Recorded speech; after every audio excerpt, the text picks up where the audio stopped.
आकाशवाणी नागपूर. मेधा नांदेडकर आपल्याला ठळक बातम्या देत आहे. आकाशवाणी नागपूर केंद्राद्वारे ऑल इंडिया रेडिओला 90 वर्ष पूर्ण झाल्याच्या निमित्तानं स्वरसंध्या 2026 या विशेष सुगम संगीत सभेचं आयोजन उद्या मंगळवार दिनांक 19 मे रोजी संध्याकाळी 6:30 वाजता सायंटिफिक सभागृह लक्ष्मीनगर इथं करण्यात आलं आहे.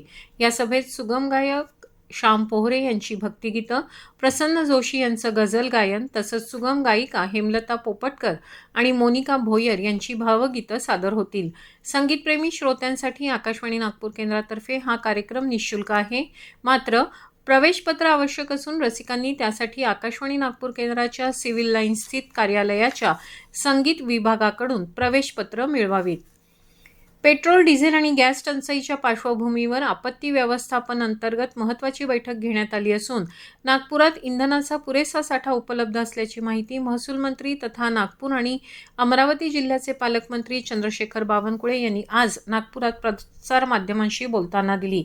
यावेळी नागरिकांनी इंधनाचा वापर काटकसरीनं करण्याचं आवाहन त्यांनी केलं.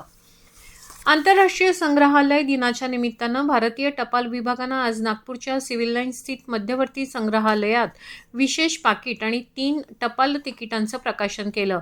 या 3 टपाल तिकिटांमध्ये निरंजनी, कट्यारी आणि मध्यवर्ती संग्रहालयाचं एक विशेष दृश्य या चित्रांचा समावेश आहे. IPL क्रिकेट स्पर्धेत आज चेन्नई सुपर किंग्ज आणि सनरायझर्स हैदराबाद यांच्यात चेन्नईतल्या चिदंबरम स्टेडियमवर सामना सुरू आहे. चेन्नई सुपर किंग्जनं नाणेफेक जिंकून प्रथम फलंदाजी करत असून शेवटचं वृत्त हाती आलं तेव्हा 4 गडी बाद 100 धावा झाल्या होत्या. नागपूरच्या प्रादेशिक हवामान विभागातर्फे दिनांक 18 ते 23 मे दरम्यान अकोला तसंच विदर्भातील इतर जिल्ह्यांमध्ये उष्णतेची लाट राहण्याची शक्यता आहे. त्यानुसार आवश्यक दक्षता घेण्याबाबत आवाहन जिल्हा प्रशासनातर्फे करण्यात आलं आहे. याबरोबरच हे ठळक बातमीपत्र संपलं. यापुढील बातमीपत्र आपण उद्या सकाळी 10:58 ऐकू शकाल. नमस्कार.